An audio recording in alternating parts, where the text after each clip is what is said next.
Fala, Blaugranas! Matheus Norman aqui para mais um vídeo no canal do Blaugrana Brasileiro. Hoje nós vamos fazer um vídeo de prévia para a partida que acontecerá amanhã entre Barcelona e Borussia Dortmund pela volta das quartas de final da Liga dos Campeões. Vamos trazer algumas frases marcantes dos treinadores e dos jogadores de ambas as equipes nesse período que antecede a partida. Vamos atualizar a situação física de jogadores tanto do Dortmund quanto do Barça e vamos falar um pouco sobre o clima que antecede esse jogo, mas sem se aprofundar muito nos aspectos táticos como a gente costuma fazer. O motivo da gente não mergulhar de cabeça na análise tática é muito simples. A gente já fez isso semana passada.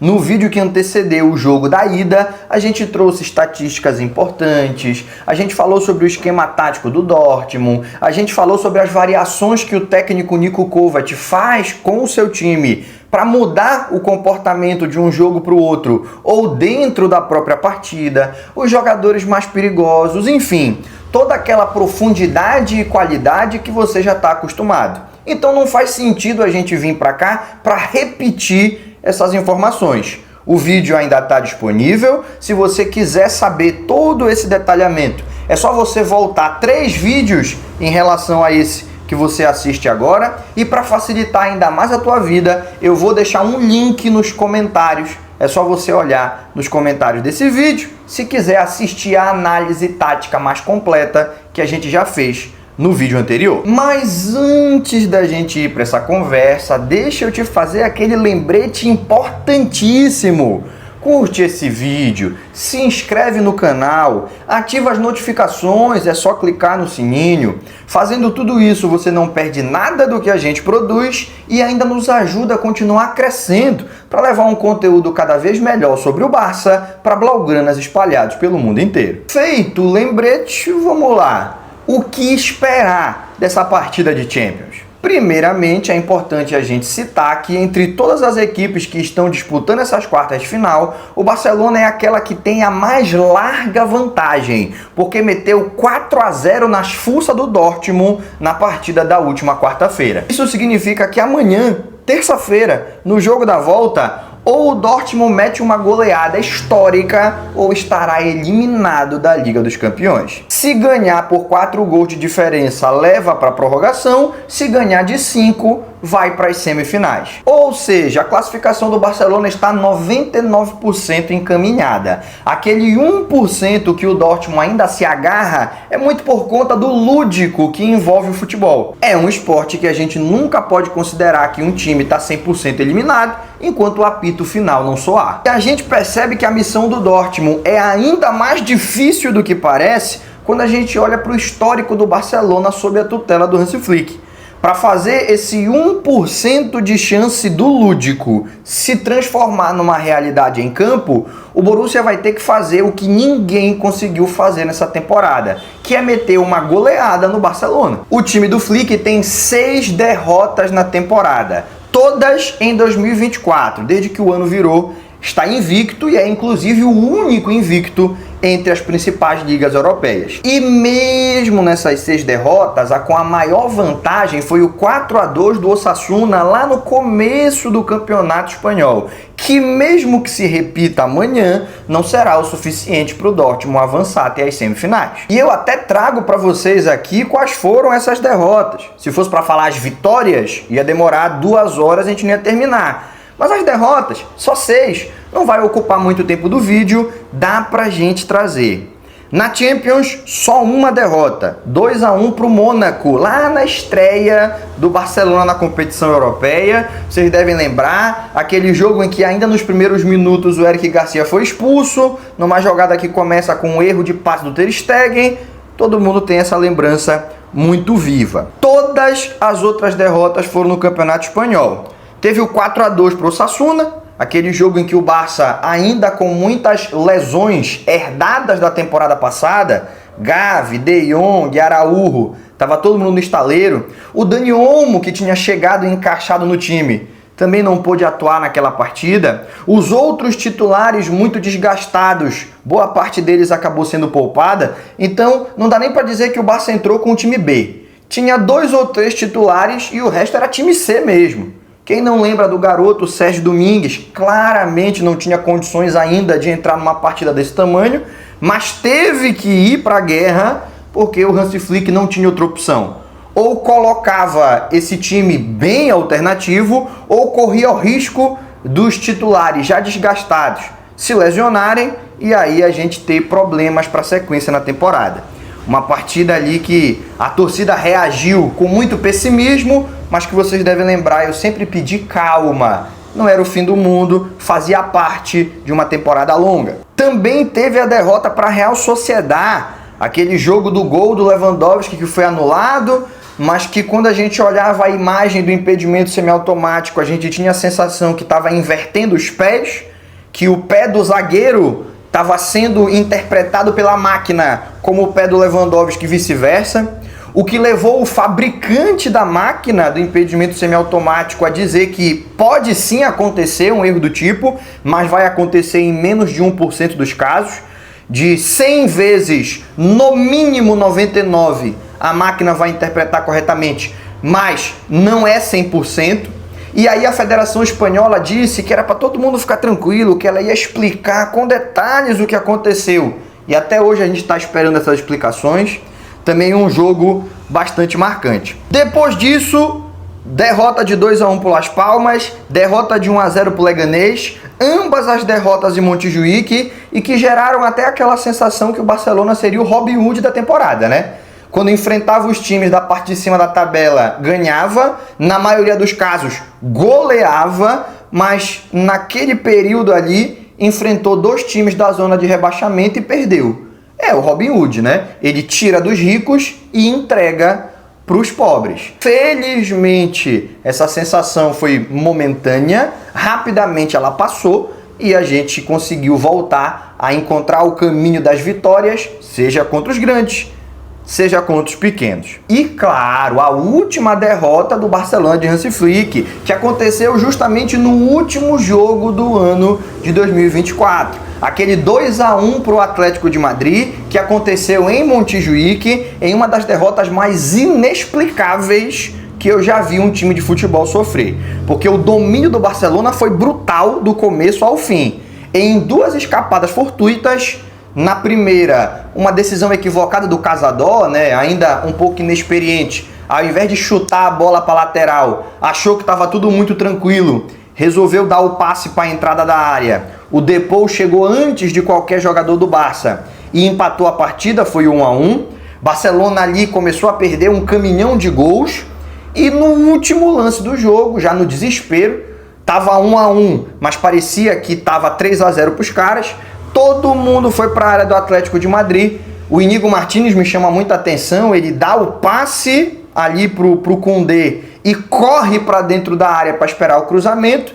Na bola rebatida, aquele contra-ataque, gol do Sorloth. Acredito que ali foi o pior momento a nível mental do Barcelona, que felizmente, na virada do ano, conseguiu recarregar as baterias e já voltou para 2025 em um outro nível, técnico, tático e mental. Então, como você percebeu, nenhuma dessas derrotas é um exemplo muito positivo para o Borussia Dortmund, porque se ele repetir o que aconteceu nessas partidas, ele vai ser eliminado. Portanto, muito difícil a gente imaginar que o Dortmund vai conseguir essa virada, o que na Espanha a gente chama de remontada, e mais difícil ainda fica quando a gente olha como o Barcelona está jogando, como o Dortmund não está jogando e como o nível mental desse time do Hansi Flick é muito acima do Barça dos últimos anos. Ambos os treinadores foram perguntados sobre essa sensação generalizada de que esse jogo da volta é puro protocolo, porque classificado o Barcelona já está, só precisa fazer essa partida para cumprir tabela. E eles responderam mais ou menos na mesma direção. Vamos trazer o que eles responderam sobre esse assunto e logo em seguida eu tento interpretar, dar a minha opinião, ler nas entrelinhas do que eles verdadeiramente falaram. Primeiro, o técnico Niko Kovac, do Dortmund. Olha o que ele falou. Somos conscientes da situação. Queremos mostrar amanhã uma cara diferente do jogo da ida. Milagres acontecem no futebol, mas a gente também tem que lembrar que o Barça não perdeu nenhum jogo em 2025. O que eu interpretei dessa frase do Kovac é que, principalmente depois que ele solta, mas o Barcelona também ainda não perdeu nenhum jogo em 2025, é que ele já sabe que o time dele tem uma missão impossível, já considera que está eliminado, mas não pode admitir isso publicamente e principalmente, ele vai botar o time em campo para não se permitir humilhar de novo. Porque o Dortmund é um time grande, já ganhou Champions, foi finalista a temporada passada, existe um orgulho nessa torcida e ele pode fazer algo parecido com o que fez o Guardiola lá no ano de 2025, vocês lembram? Que ele toma 3-0 na ida no Camp Nou e comemora a vitória por 3-2 na volta lá na Allianz Arena. Vocês lembram disso? O motivo é muito simples. Ele estava eliminado, tudo bem, mas ele conseguiu ser eliminado com dignidade. Sinceramente, escutando essa frase e observando o contexto, eu tenho a sensação que é isso que o Kovac quer. Muito mais do que ambicionar a remontada, ele está pensando em sair desse confronto com dignidade. O Hansi Flick disse o seguinte: temos sorte de chegar com essa vantagem, porque o jogo de amanhã vai ser muito difícil. Eu quero que o meu time desfrute de jogar contra um dos maiores clubes da Europa. Vamos tentar manter o nível que apresentamos na ida quando ganhamos de 4-0. E aí o repórter meteu a seguinte pergunta logo na sequência: mas você não tem medo de sofrer uma virada amanhã? Eu achei muito canalha da parte do repórter, tá? Porque ele solta a primeira pergunta querendo uma manchete provocante, onde o Hansi Flick menosprezasse as chances do Borussia Dortmund. Ele não conseguiu isso, porque o Flick é um cara muito inteligente, muito cuidadoso com as palavras. Então ele mete uma segunda pergunta, porque ele quer a manchete polêmica, ele não vai abandonar, ele quer aquela manchete. E o Flick sai pela tangente mais uma vez. O repórter meteu, né? Mas você não tem medo de sofrer uma virada amanhã? Então, se você respeita o Dortmund tanto assim, tá com medo dos caras? E aí o Hansi Flick responde: confio nos meus jogadores. Então, irmão, fim de papo, você não vai conseguir a manchete comigo, vá buscar outro para alimentar os cliques do seu site. Mas, apesar de eu acreditar que sim, o Flick vai encarar esse jogo com a máxima seriedade possível, ele está falando muito mais para respeitar o adversário do que por realmente acreditar que essa remontada, que essa virada do Dortmund é uma possibilidade. Eu imagino que, inclusive, ele vai fazer algumas rotações na equipe, embora ele negue que se considera já classificado. A gente olha para a sequência que o Barcelona vai ter e percebe que pode ser a última chance, de agora até o clássico do dia 11 de maio, do Flick dar descanso para alguns dos seus atletas mais desgastados, de maneira que ele é educado demais para admitir publicamente. Mas Yamal, Pedri, Lewandowski, que tem muitos minutos acumulados e chegam na partida desgastados, eles devem ser opção no banco de reservas para serem acionados em caso de emergência, o que dificilmente vai acontecer. E o Íñigo Martínez, que nem está tão desgastado assim, mas está pendurado, se tomar um cartão, perde a ida das semifinais, seja contra a Bayern de Munique, seja contra a Inter de Milão, não pode entrar, a não ser que aconteça uma hecatombe dentro de campo. O Flick sabe disso, dificilmente o Íñigo o nível dele tá tão alto que às vezes me confundo. Dificilmente o Íñigo Martínez vai entrar em campo, mas vai ficar ali no banco de reservas, vai que acontece uma emergência, ou então que a liderança dele é necessária em algum momento no vestiário. Viajou com o time, mas entrar em campo acho muito difícil e, se for utilizado, considero até um equívoco por parte do nosso treinador. Aí você me pergunta: pô, mas se for para pensar em desgaste por conta de minutagem acumulada, não era para dar um descanso pro Koundé? E com certeza, se a gente for racionalizar o caso, faz todo sentido o questionamento. Mas na prática, a gente sabe duas coisas. Primeiro, o Koundé é uma máquina, ele é um cara que não se lesiona, não se cansa. O único problema dele é dormir demais e chegar atrasado nas palestras pré-jogo. Se ele não chegar atrasado, mais uma vez, certamente será o titular. E ainda que o Hector Ford seja extremamente talentoso, ele ainda não se mostra fisicamente pronto para disputar partidas de primeira divisão. Quando ele entrou em campo, a gente viu que ele tem talento, mas a gente também percebeu que ele cansa muito rápido, que ele perde a maioria dos embates físicos, que ele tem muita dificuldade porque ele está enfrentando jogadores adultos, sendo que ele ainda é um sub-19. Então a gente precisa entender que o anormal são os Cubarzis e Amaus, que com 16 anos já estão arrebentando jogando no profissional. O Hector Ford, ele é o normal, extremamente talentoso, tem um futuro brilhante com a camisa do Barça, mas no momento ainda é novo demais para assumir essa responsabilidade. Então, Koundé, não durma demais e seja titular para que o jogo de amanhã não seja um jogo de muitas emoções. Dito isso, a escalação que eu espero para amanhã é Chesney, Koundé, Cubarzí, Araújo, Gerard Martin, Eric Garcia, De Jong, Gavi, Ferran Torres, Rafinha e Fermin. No segundo tempo, o Dani Olmo deve ter minutagem para voltar a recuperar o ritmo de jogo. Ele que já está liberado pelo departamento médico para aparecer nas partidas, mas ainda não tem o ritmo necessário para jogar 90 minutos para sair como titular. Caso o jogo se complique mais do que nós gostaríamos, vai estar à disposição do treinador Pedri, Lewandowski, Inigo Martínez e por aí afora. Mas se tudo correr dentro da normalidade, a gente vai ver aparecendo aí nessa parte da Liga dos Campeões Pablo Torre, Ansu Fati, o próprio Hector Ford. Esse cenário da molecada entrando gradativamente nos últimos 20 minutos de jogo, para mim é o mais realista. Porque, irmão, olha pro time que a gente acabou de escalar. Beleza que não é o nosso melhor time, mas continua sendo um time melhor do que a maioria dos adversários que a gente enfrentou e vai enfrentar até o fim da temporada. Incluo aqui o próprio Borussia Dortmund. E aproveitando o gancho, vamos tentar escalar também o Borussia Dortmund, que não vai poder contar com a volta dos seus lesionados, o Sabitzer e o Schlotterbeck. Ainda vai ter mais um desfalque por lesão, muito provavelmente o Emre Can. Não vai para a partida, ele saiu do jogo contra o Bayern com dores musculares, está muito desgastado. O Kovac, inclusive, falou que ele está jogando no limite já tem um mês. E, convenhamos, para uma partida que tem muito mais valor simbólico do que prático, arriscar o seu capitão ter uma lesão e perder o que resta de temporada, somando a todos os outros desfalques, seria muita irresponsabilidade do treinador.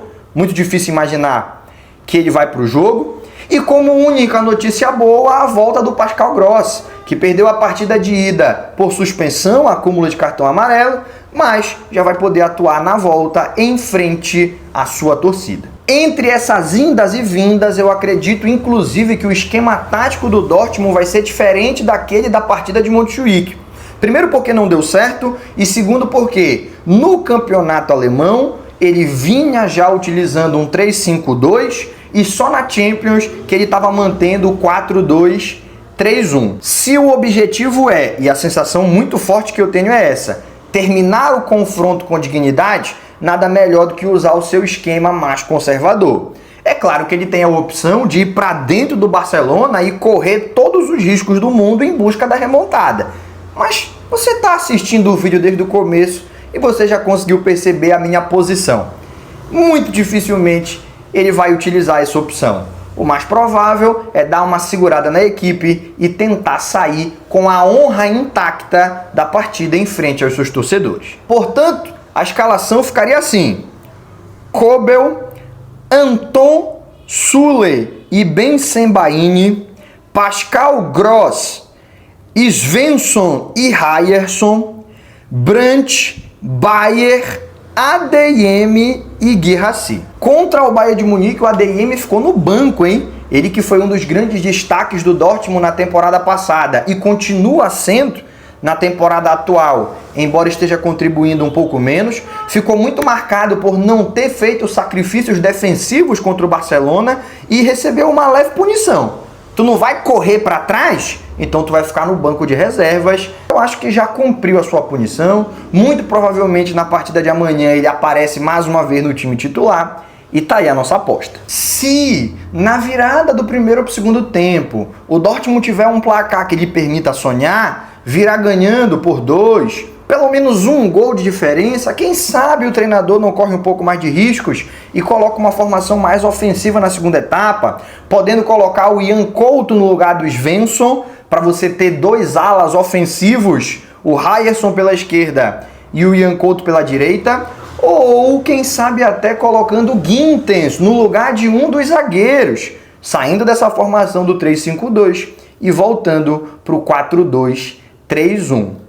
Mais do que isso é difícil imaginar, porque o Dortmund não tem um elenco assim tão estrelado e principalmente porque muitos dos seus principais jogadores estão no departamento médico. O meu palpite é 2-1 para o Barcelona, com o time do Dortmund conseguindo o seu gol de honra, mas dificilmente conseguindo sair sem sofrer uma derrota, mesmo na frente da sua muralha amarela. O Barcelona, no segundo tempo, deve repetir a estratégia que estabeleceu contra o Benfica. Vocês devem lembrar que a classificação estava muito mais do que encaminhada nos últimos 45 minutos. E ao invés de forçar em busca da goleada, tirou a velocidade do jogo, tocou a bola e esperou o tempo passar, o que muita gente chama de descanso ativo. Eu estou dentro do jogo, mas eu preservo energia porque eu já estou pensando na próxima partida. Contra o Benfica fizemos isso e, salvo uma grande surpresa, contra o Dortmund vai ser o caso mais uma vez. E tomara que seja assim, sabe? Porque significa que o jogo não vai ser um jogo de grandes emoções e tudo que eu quero amanhã é uma tarde tranquila, não precisa ter emoção, já metemos 4-0 na ida. Agora, o negócio é tranquilidade mesmo. E mais importante, o Dortmund é um time tão simpático. Temporada passada, inclusive, eles compraram a nossa briga com o PSG. Vocês devem lembrar que quando a gente foi eliminado, o PSG fez posts nas redes sociais provocando o Barça. O Dortmund, quando eliminou o PSG, respondeu essas provocações. Eles não tinham obrigação disso. Não foram eles que foram provocados. Mas eles tomaram as dores do Barça e responderam à altura às redes sociais do PSG. Ali não tem como o torcedor do Barça não ter criado um carinho especial pelo Borussia. Tamo junto, Dortmund, mas amanhã nem tanto assim. Mas e você? Quer concordar ou discordar de alguma coisa que ouviu nesse vídeo? Então deixa aí nos comentários. E não esquece de deixar sua curtida, se inscrever no canal e ativar as notificações. É só clicar no sininho. Fazendo tudo isso, você não perde nada do que a gente produz e ainda nos ajuda a continuar crescendo, para levar um conteúdo cada vez melhor para blaugranas espalhados pelo mundo inteiro. Por hoje, a gente encerra. Aquele abraço e até o próximo vídeo.